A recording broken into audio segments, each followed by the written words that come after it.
Hello, hello, and welcome back to the Illegal Pancakes podcast. It's the time of year again where spooky things start to come out. Jack-o'-lanterns, skeletons, and random guys on the internet decide to recommend random stuff that they like to our audience of like 329 subscribers, or whatever. Crap, that could have been better. I mean, 329 subscribers, that could be better.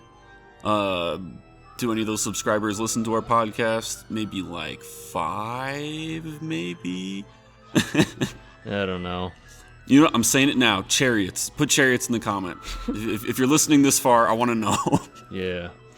All right. So, it's that time of year again. Halloween. The witching hour is beginning. Oh, yeah, the witching hour. Halloween is 31 days away or 30 days away. I don't know quite.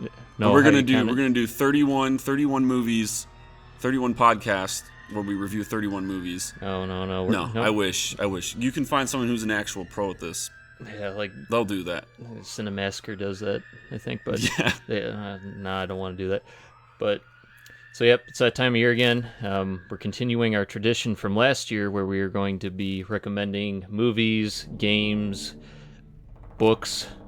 This time, stuff like that for the Halloween season.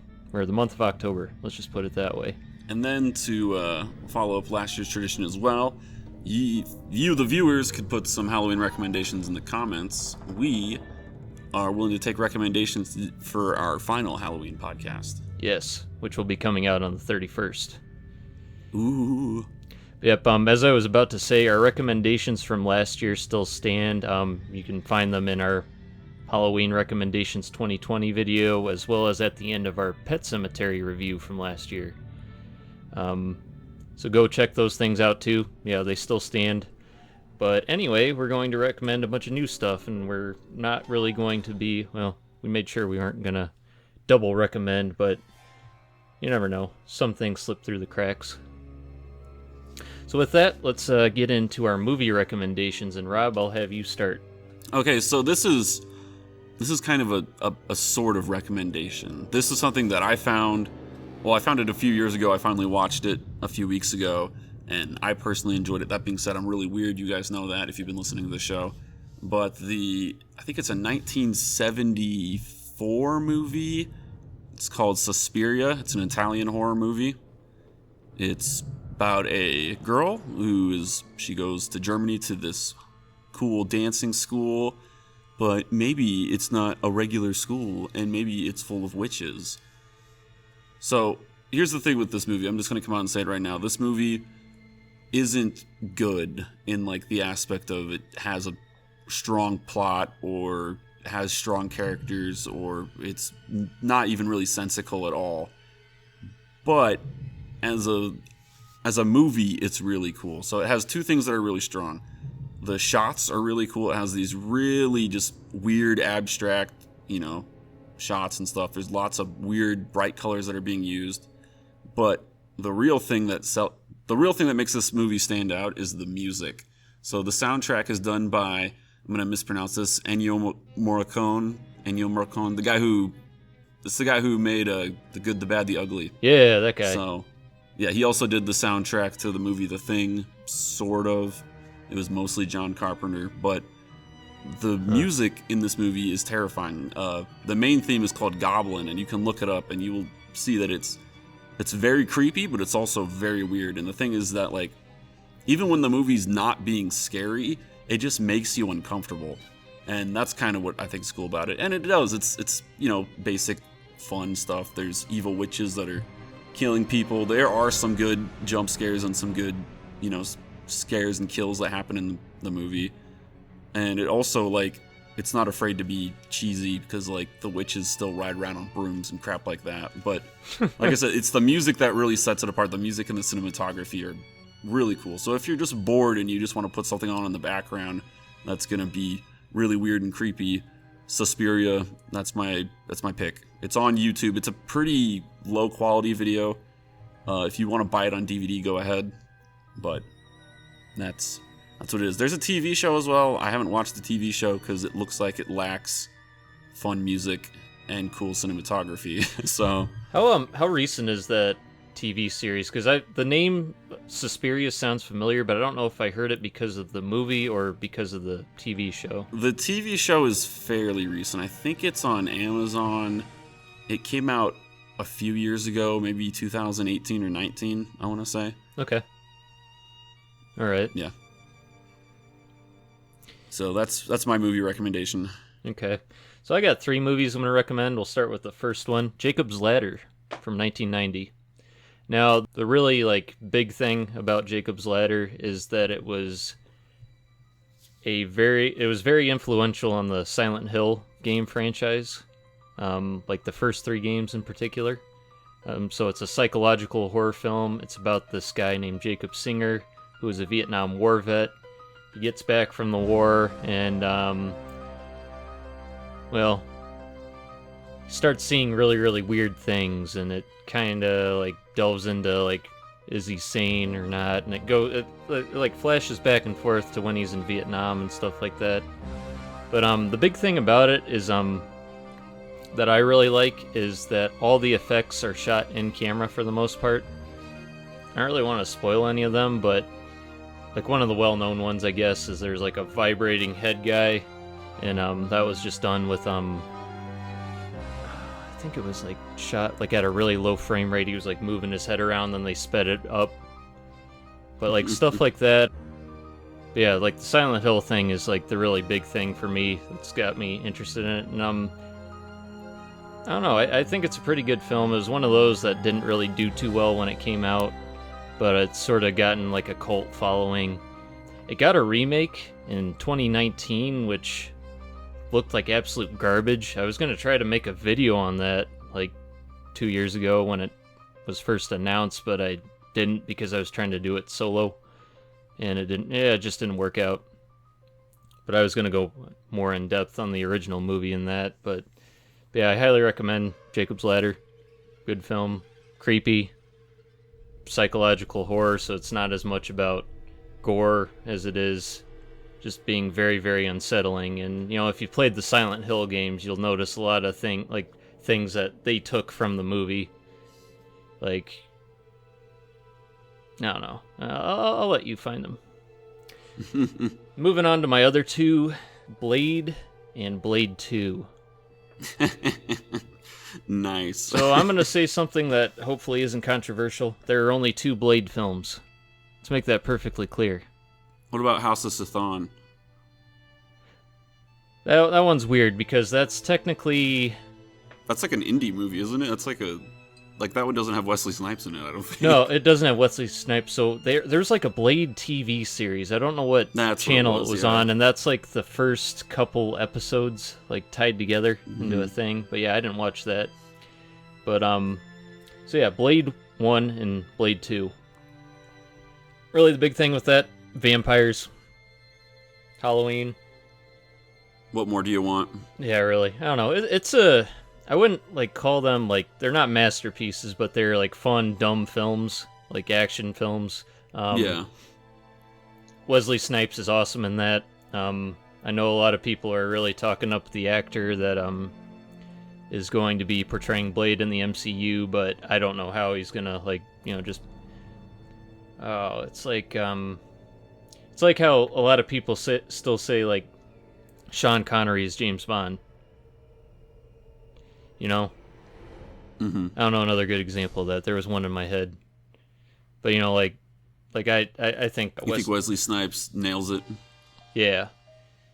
Is he a better actor than this new guy? I don't know, but I don't know. Let's not get hung up on that. Yeah.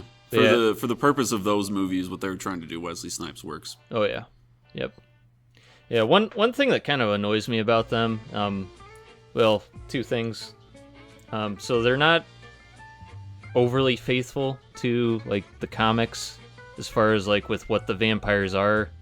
I know in comics they were more supernatural entities, but the films treat them as they're some mutation of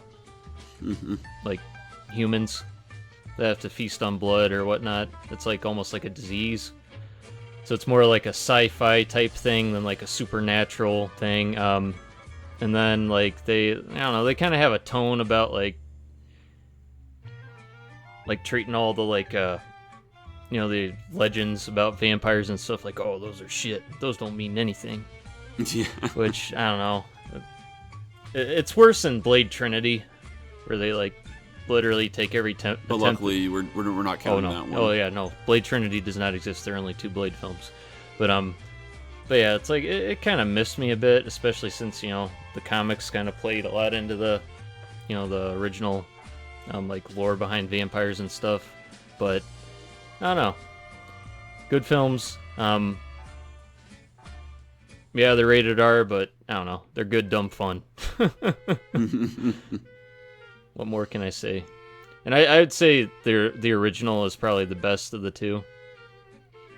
Just putting that out there. So if you have to watch one of them, I'd say watch the original from 98 or 99, whenever that came out.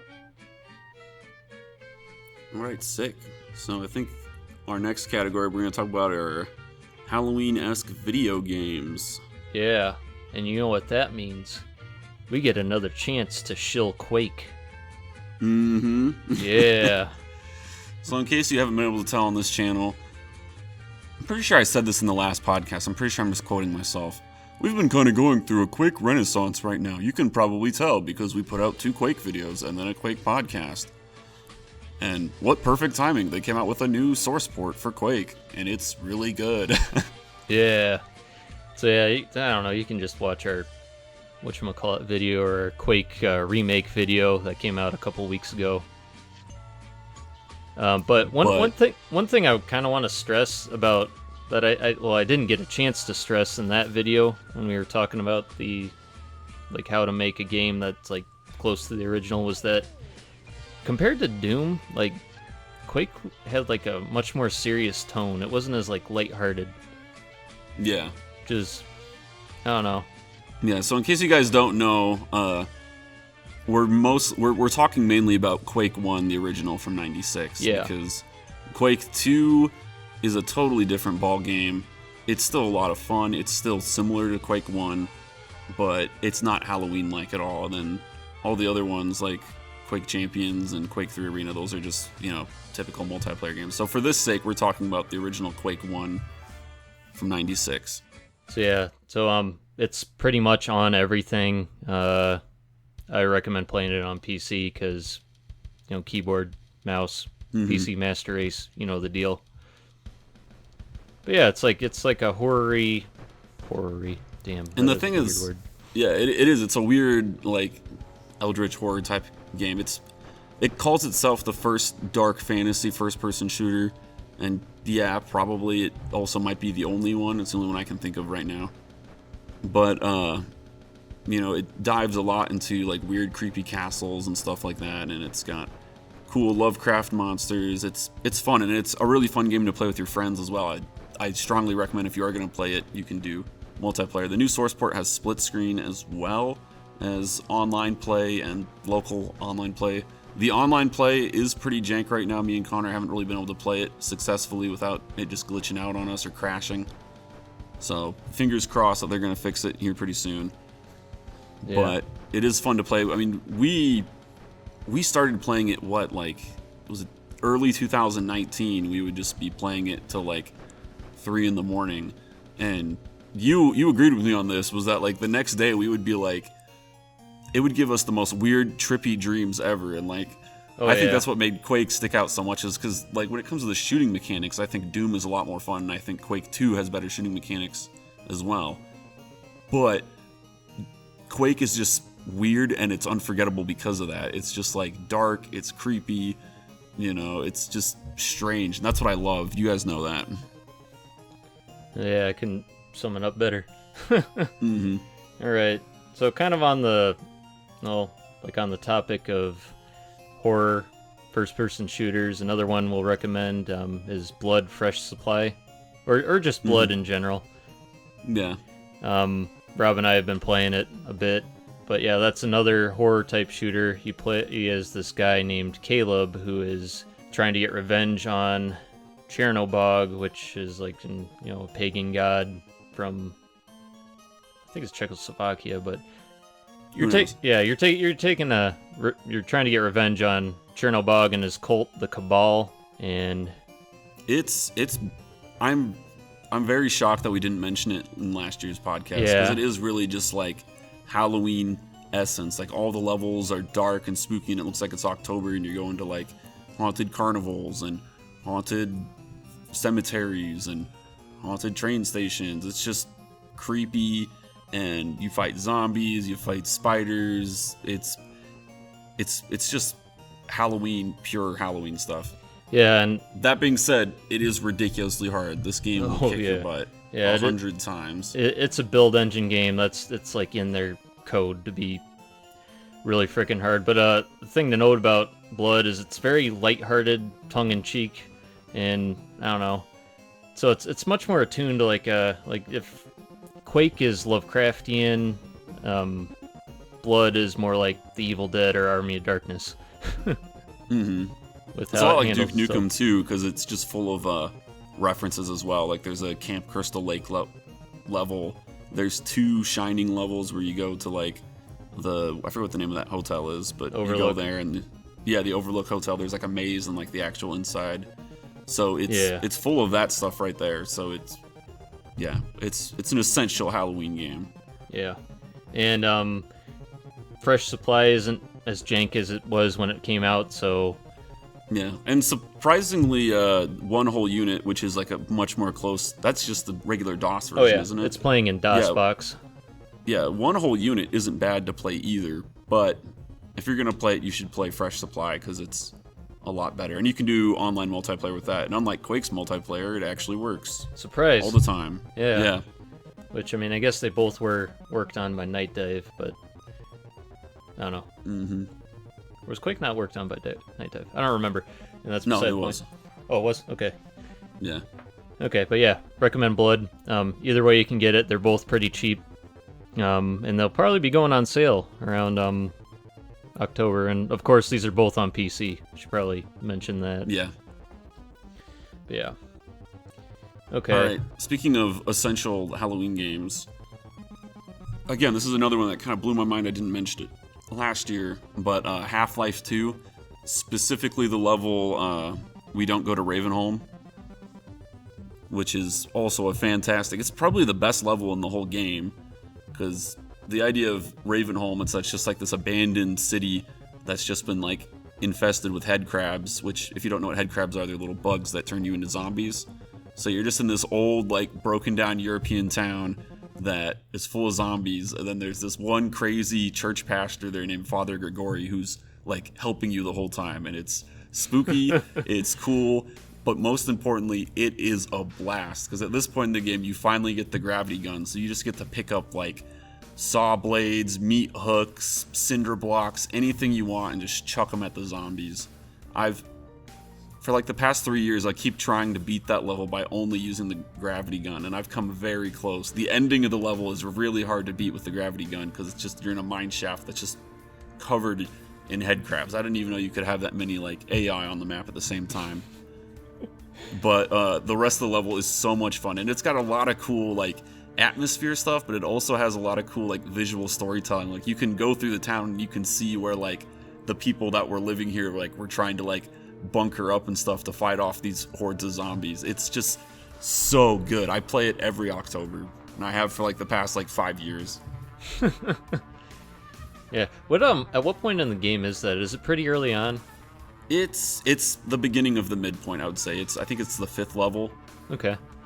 Yeah, because it's the first 2 levels don't really count because they're so short and they're just like exposition levels, and then there's the tunnels level, and then the boat level, and then there's another exposition level, and then there's Ravenholm. So it's pretty early on.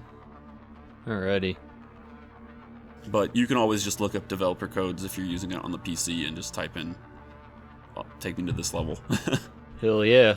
That's the way to do it. Mm-hmm. Alright.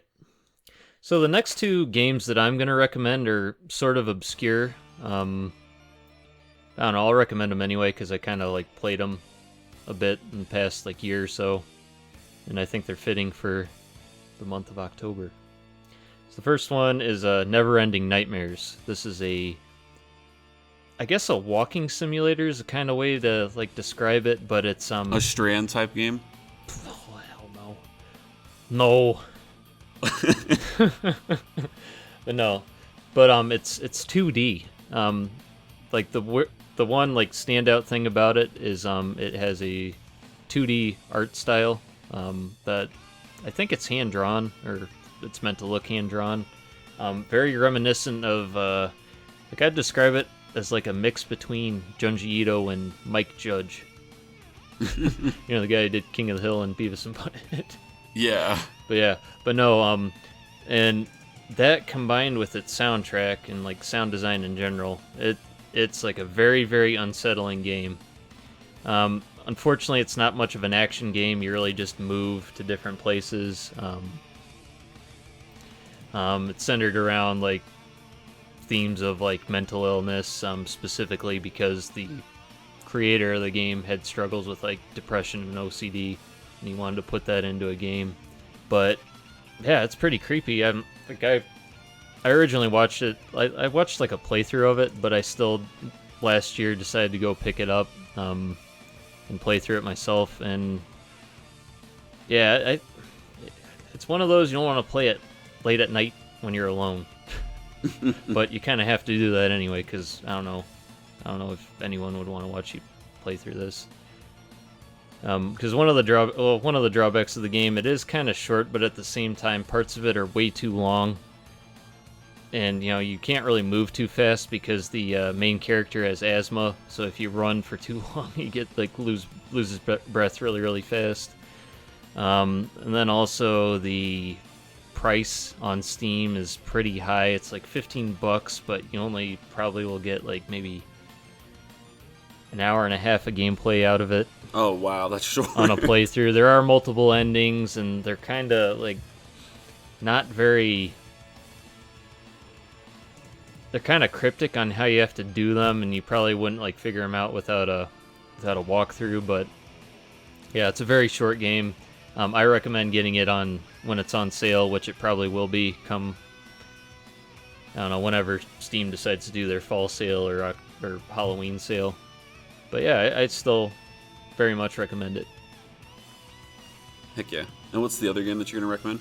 Okay, yeah, this one's even more obscure. It's called Teresia. Terraria. No. No. So Teresia is it's kind of like a point and click. Like it's a mix between like a point and click and a visual novel that was released for the Nintendo DS. And one of the like interesting things about it, I'll say, it was one of only 11 games released for the DS to receive an M rating. Oh wow. Yeah. So that kind of tells you a bit about it. But the basic idea is you're this girl who awakes in this really like dingy, I guess it's like a military facility with like no memory of who she is, and you kind of have to piece together, you know, what happened there, who you are. There are a bunch of traps when you try to like look at stuff or like pull books out. You get hurt. You got a health bar, and you can replenish it with like potions, and you can combine items and stuff. And yeah, probably not good for gameplay, but atmosphere wise and like the soundtrack in particular, and like I guess just like kind of the story, I yeah, it kind of stands out in my mind that way. Like I definitely recommend it for Halloween. But there is one caveat though.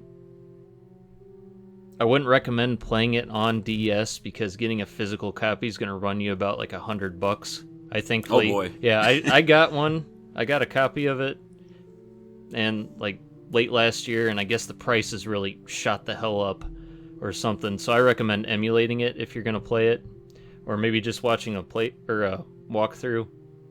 Because like I'm mostly recommending this based on the like visuals and like the atmosphere. Because I don't know, point and clicks aren't really for everybody. Especially, you know, it's one of those like walkthrough type games. Because I'll admit, I got stuck with a lot of the puzzles. Yeah, and they're like even more cryptic than like what you would see in Silent Hill or Resident Evil.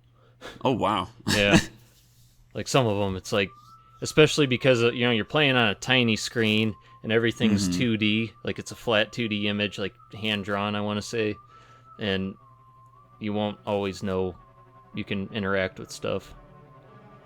And sometimes the game's a real bastard, and you'll, like, take damage, and there's, like, no way to avoid it. But, yeah, why it's rated M, well, I think it's mostly because of the tone, and then eventually you, like, start seeing dead bodies and stuff. They're not really clear, but, yeah. And then apparently, like, the second chapter of it, there's, like, a lot of profanity or something, but I haven't really run into that in the first one. Yeah. Because I think the second chapter was originally, like... It originally came out on, like, mobile phones. And it's, like, a prequel to the first one, or, like, the first chapter you play through. Which is kind of weird. Interesting. And they, like, remade it and put it on the DS. And how old is this game? Because it was on mobile phones on the DS days. This has got to be, like... Well, it came out in, like, 2008, 2009. Dang, yeah, so that'd be before, like, smartphones. Yeah. Crazy. Oh, it might not be, because, you know, iPhone was 2007, but I don't know. It was a Japanese exclusive. Yeah. There, the mobile version was. So. Crazy. Yeah. Alrighty. Alright, sick. Do we want to move on to board games now? No. Nope. I got one more. This was kind of a surprise for me. I wasn't originally going to talk about this, but it kind of got dropped on me late last night. So, Ooh. Apparently Konami's trying to redeem itself or something, because today they released the Castlevania Advance Collection. Now it's a re-release of the 3 Game Boy games, or Game Boy Advance games. Circle of the Moon, Harmony of Dissonance, and Aria of Sorrow, which... No, I didn't...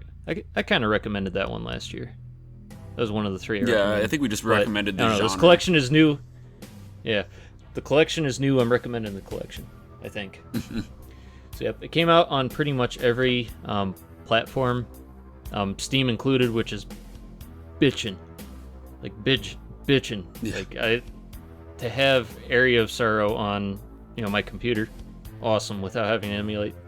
And another neat thing about them is that they removed the bit crushing, apparently, from the audio, so it won't sound like crap when you play it through your computer that's really speakers. cool as well. Yeah. I haven't personally checked this out, but the Steam reviews seem to be pretty positive. I know the other anniversary collection that they came out with for Castlevania had some, like, frame rate issues and stuff, but I don't know, maybe wait a bit on this one, like a week or two. But we'll just have to see. I definitely want to get it. Oh, and another thing, another game that's included is Castlevania Dracula X, which is the SNES port of Rondo of Blood. Oh, which is pretty sick. cool. Yeah. I don't know if that's gotten released before. I know if you want to get like an actual SNES copy of it,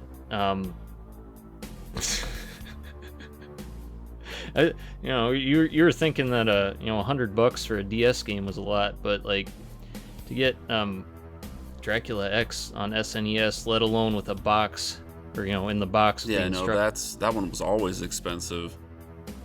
Yeah, it's gonna cost you an arm, a leg, a kidney, and half a nut for good measure. Oh yeah.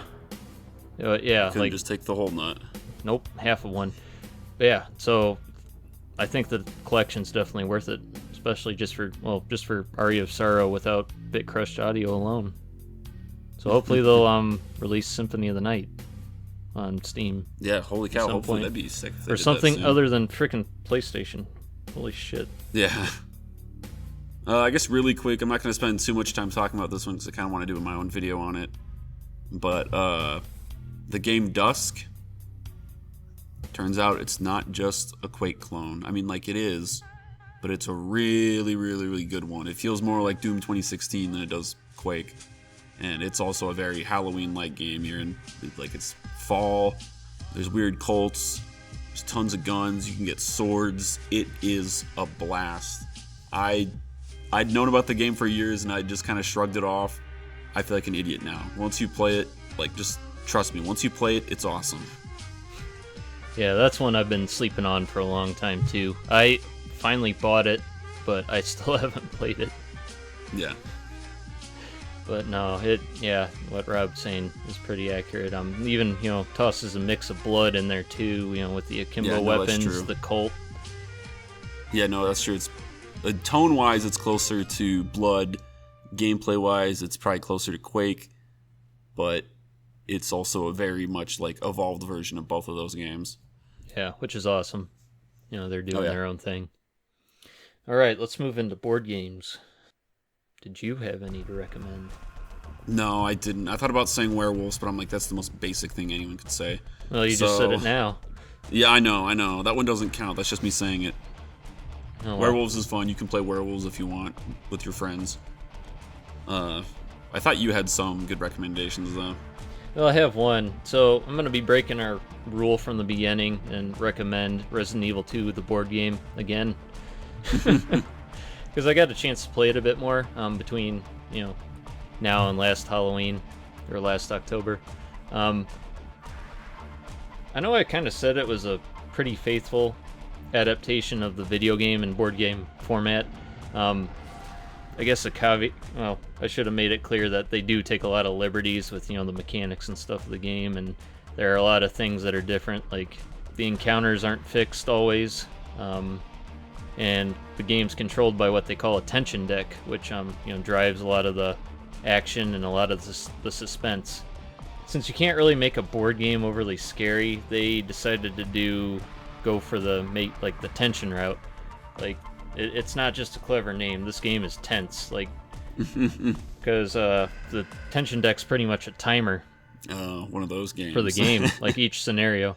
Yeah. Yeah. So instead of having ink ribbons be save points like they are in the video games, ink ribbons will replenish the tension deck. You just shuffle it back in together. But if the tension deck runs out and you haven't completed the main objective, you lose.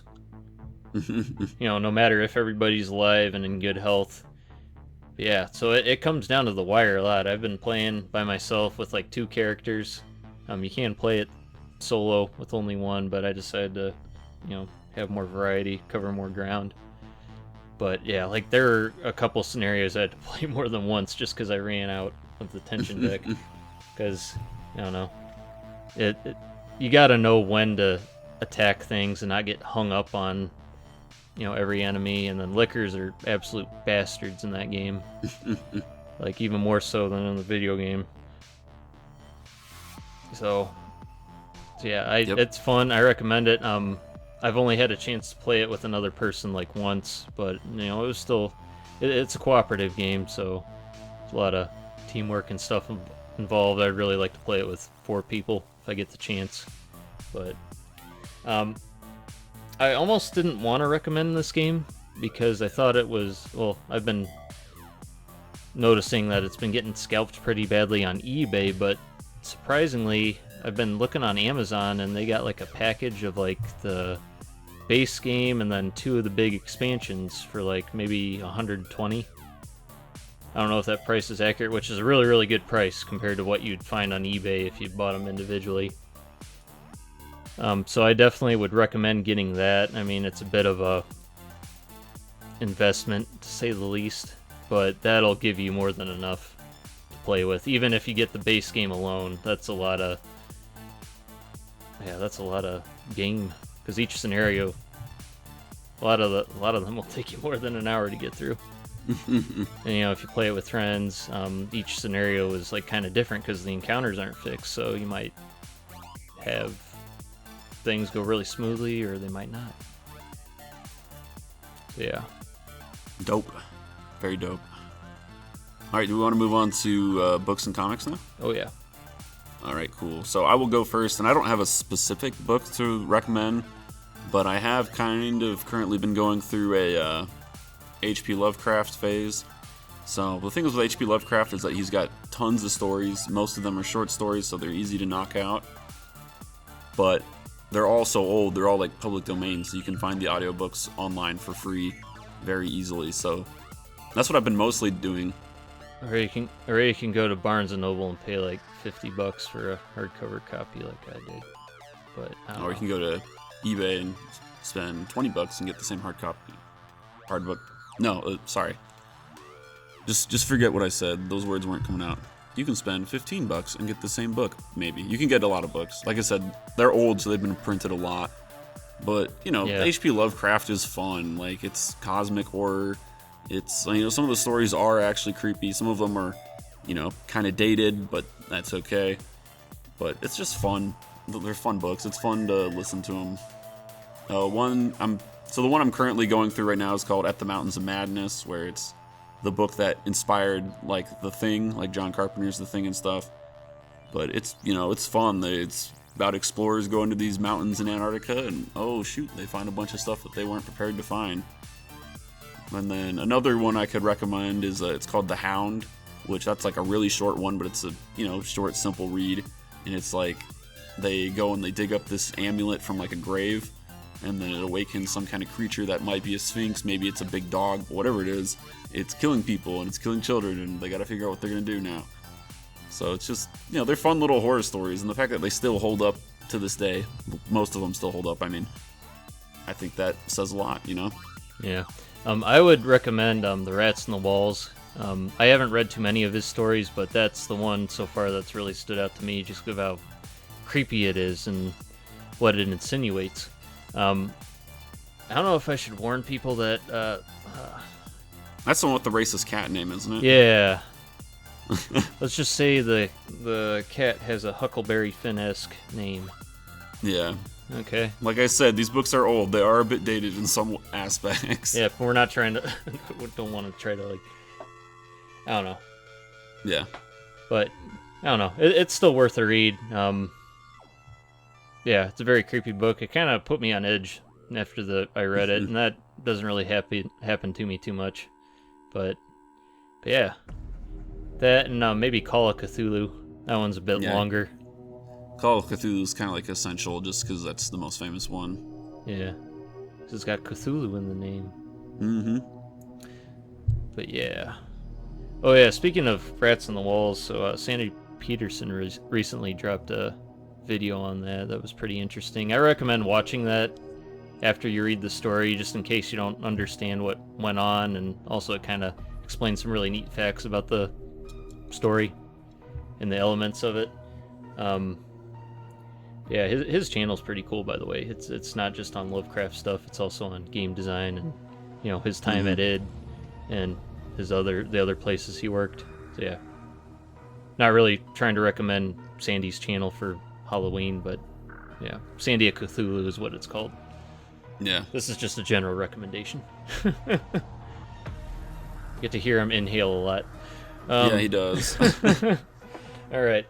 So, I'm really surprised that last year I didn't recommend any Junji Ito, so I'm going to do that this year, and I'm going to recommend his Shiver story collection. This has a bunch of classic essential stories of his. I'd say if you only bought one Junji Ito book, this would be the one to get. Standouts to me are Fashion Model, Hanging Blimp.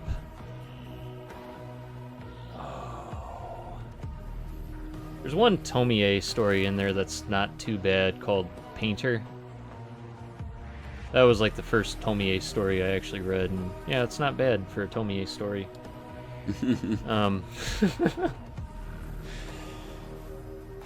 Yeah, there are a couple more good ones in there. I'm surprised I can't think of them, but yeah, those that I mentioned are up there, and as usual, the art is a big portion of it. All the stories in the book have pretty much phenomenal art. Yeah, it's a good one. And there aren't really any dumb stories in his more recent collections. So, yeah, it's all pretty much, yeah, either good or phenomenal stuff in that one. Yeah. Cool. Yep. And then, kind of keeping in with comics, Batman Arkham Asylum, A Serious House on Serious Earth.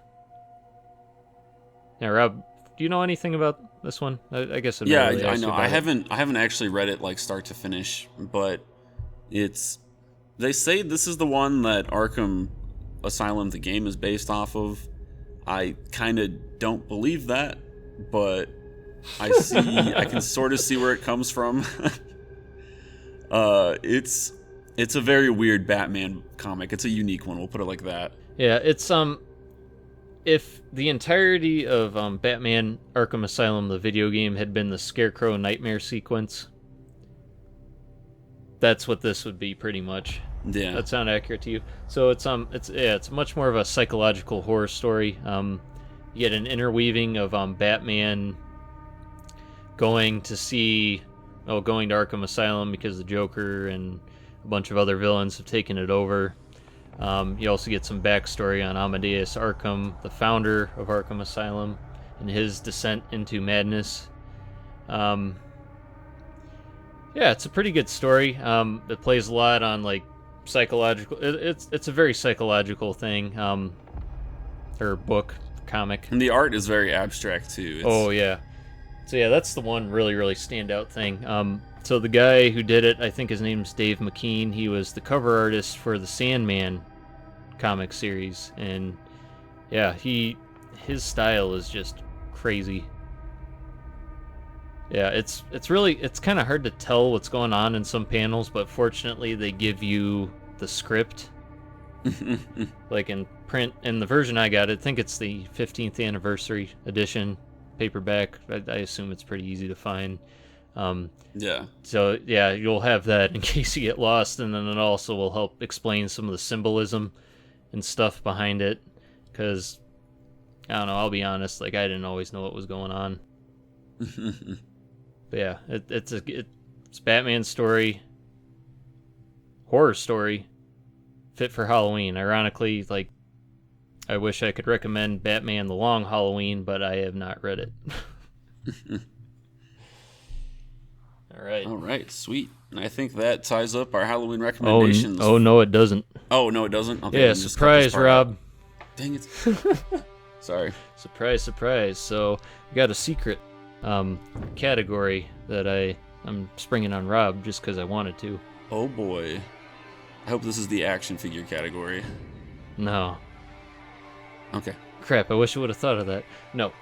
I'm going to recommend an album this year. Oh, okay. Yep. I know people are probably thinking, oh, he's just going to recommend, Castlevania album, which, I mean, that's pretty fair. If I had Those are pretty fun to listen to. Yeah, I mean, if I had to recommend one for Halloween, I would go with Symphony of the Night, just because it's a masterpiece. Ooh, it's such a good soundtrack. Oh, it's such a good soundtrack. No, I mean, I got a legitimate reason. Damn it. Okay. So, Symphony of the Night has a lot of the more creepy, like it has some of the creepiest like tracks out of all the games, I think. Mm-hmm. Especially with how it was produced. It's not like 8-bit and stuff. So yeah, that Symphony of the Night, recommend that for Halloween. But no, the album I actually want to recommend is an album that you could play to a Castlevania game. It's called Headless Cross from Black Sabbath. Now, you probably have never heard of this because it was one of the non-Ozzy Osbourne Black Sabbath albums. It came out in 1989 when Tony Martin was the lead singer. But I don't know, I recently discovered it last year, and then I really started listening to it this past year, and to me it just really fits the theme of Halloween. It's only 8 tracks. One of them's kind of like a ambient intro, so I guess you can't really count that. Let's just call it 7 tracks.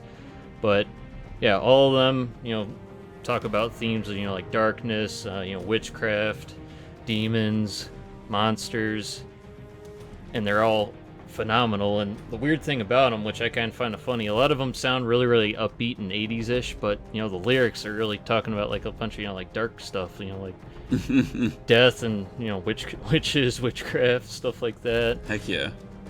So it is a phenomenal album. It was really buried since it was one of the non-Ozzy albums. So I recommend just, going to YouTube to listen to it. So yeah, just to recommend a couple of tracks off the top of my head, I would say title track, Headless Cross, Kill in the Spirit World, Black Moon, and Nightwing, which is not affiliated with the Batman character at all. Oh, bummer. Okay, Connor, you know what? I'm gonna give a song recommendation as well, and it's Monster Mash, the explicit version. Is that an actual thing? I don't know, but there is like that. I was listening to Pandora once because I used to always have like a Halloween playlist on there, and they had a version of that song, and like in the parentheses, it either said it was the explicit version or it said it was not the explicit version, thus implying there's an explicit version of the children's song Monster Mash. So if anyone knows where the explicit version of Monster Mash is, where they say 100 F-bombs, let me know, please. Or if you want to pay us like $500, we'll make it. Yeah, I'll send a picture, because I took a photo of it when I saw it. But I can't remember off the top of my head if it said it was the explicit version or if it said it was the non-explicit version, but still. Funny stuff, apparently. All right. Dang. Well, I guess that closes off our Halloween 2021 recommendations podcast. I would like to just restate that if you put in the comments some of your recommendations, we will pick one of those, and we will do it for our final podcast on Halloween. As you know, this channel isn't very popular, so there's not a lot of competition. So if you post something, we probably will do it. Yeah. And, if in the case it's something smallish, we might try to fit it in as well, or just, and if you put something like stupid out. or messed up, we're not going to do it. We're not going to watch a Serbian film. Don't recommend it. Yeah, we're looking at you, Greg. Yeah. Piece of crap, stupid kid always gets his butt kicked by Archviles. All right. We will see you guys later. Have a happy Halloween and a happy October and a happy Fall Festival and a happy All Hallows Day and a happy All Hallows Eve and a happy Pagan Ceremony because it's the fall and all of the other holidays that happen. Oh, and Columbus Day, which is the 11th. How about that? All right. Talk to you guys. No, it was the 11th last year. It probably isn't this year. Yeah, freaking Columbus Day. What a stupid holiday. All right. I'm Robbie. This is Connor. Signing out. No, it's not. Oh, shoot. No. It's an imposter. All right. Bye. Bye.